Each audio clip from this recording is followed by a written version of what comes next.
Drugs కి వ్యతిరేకంగా ఆంధ్రవలస పట్టణంలో ఘనంగా జరిగిన అభ్యుదయ సైకిల్ యాత్ర. మత్తు రహిత సమాజమే కూటమి ప్రభుత్వ ధ్యేయం. ఎమ్మెల్యే కోన రవికుమార్. మత్తు రహిత సమాజ నిర్మాణమే కూటమి ప్రభుత్వ ప్రధాన లక్ష్యమని ఆంధ్రవలస నియోజకవర్గ శాసనసభ్యులు మరియు రాష్ట్ర పిఈసి చైర్మన్ శ్రీ కోన రవికుమార్ గారు స్పష్టం చేశారు. మత్తు పదార్థాల వినియోగానికి వ్యతిరేకంగా ప్రజల అవగాహన కల్పించేందుకు చేపట్టిన అభ్యుదయ సైకిల్ యాత్ర గొప్ప సామాజిక ఉద్యమని ఆయన అభివర్ణించారు. ఆంధ్రవలస నియోజకవర్గంలోని ఆంధ్రవలస పట్టణంలో ఈ రోజు నిర్వహించిన అభ్యుదయ సైకిల్ యాత్రలో ఆయన ముఖ్య అతిథిగా పాల్గొన్నారు. ఈ సందర్భంగా ఆయన మాట్లాడుతూ యువతను మత్తు పదార్థాల బారిన పడకుండా కాపాడడమే ఈ కార్యక్రమం ప్రధాన ఉద్దేశ్యమని తెలిపారు. మత్తు పదార్థాలు వ్యక్తి జీవితానే కాదు, కుటుంబం, సమాజ భవిష్యత్తును నాశనం చేస్తాయని హెచ్చరించారు. ప్రతి పౌరుడు మత్తు పదార్థాలకు వ్యతిరేకంగా పోరాడాల్సిన బాధ్యత ఉందని, ప్రభుత్వం చేపడుతున్న కార్యక్రమాలకు ప్రజలు, స్వచ్ఛంద సంస్థలు, విద్యా సంస్థలు సహకరించాలని కోన రవికుమార్ గారు పిలుపునిచ్చారు. గ్రామ స్థాయి నుండి పట్టణ స్థాయి వరకు మత్తు వ్యతిరేక ఉద్యమం విస్తరించాలని అన్నారు.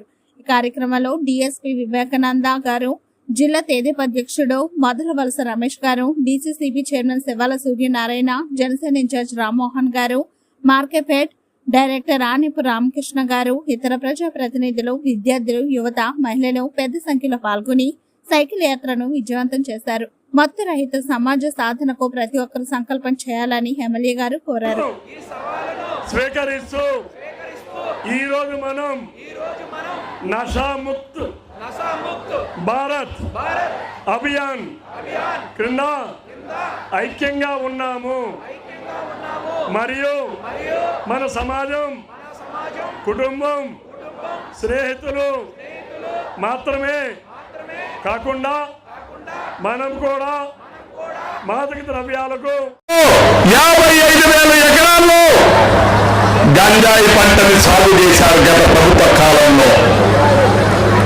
విశాఖపట్నం జిల్లా, మన్యం జిల్లా, అలాగే వైఎస్ఆర్ జిల్లా, అల్లూరు సీతారామరాజు జిల్లా 10-15 మండలాల్లో గంజాయిని విస్తారంగా పండించి కొంతమంది ఆ పార్టీలో ఉన్నటువంటి నాయకులు, కార్యకర్తలు గంజాయిని స్మగ్లింగ్ చేసి కోర్టుకు పడగలెత్తితే వాళ్ళ ధనదాహానికి ఈ రోజు మన బిడ్డలందరూ కూడా బలైపోయాం.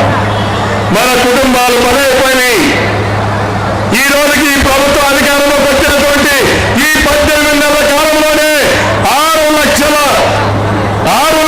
టన్నుల గంజాయిని ఈ రోజు ఈ కూటమి ప్రభుత్వం సీజ్ చేసి ఇప్పటికి 4,581 కేసుల్ని నమోదు చేసిందనంటే ఇది చంద్రబాబు నాయుడు గారి తాలూకా కమిట్మెంట్ అని చెప్పి ఈ సందర్భంగా తెలియజేస్తున్నాను.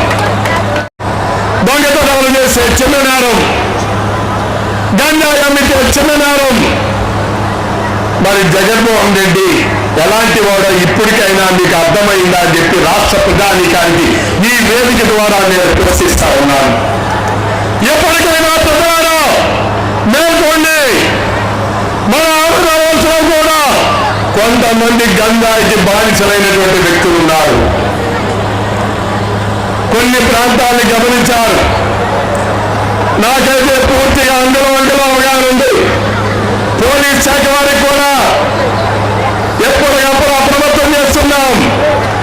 ఎవరైనా మన నియోజకవర్గంలో గంజాయిని పండించిన, గంజాయిని అమ్మిన, గంజాయిని కొన్న, గంజాయిని సేవించిన చట్టం ప్రకారం చట్టం దాని పదవి చేస్తుందని చెప్పి ఈ సందర్భంగా మీ అందరికీ మీ ద్వారా ఈ నియోజకవర్గం ఉన్నటువంటి ప్రతి ఒక్కరికి తెలియజేస్తా ఉన్నాం.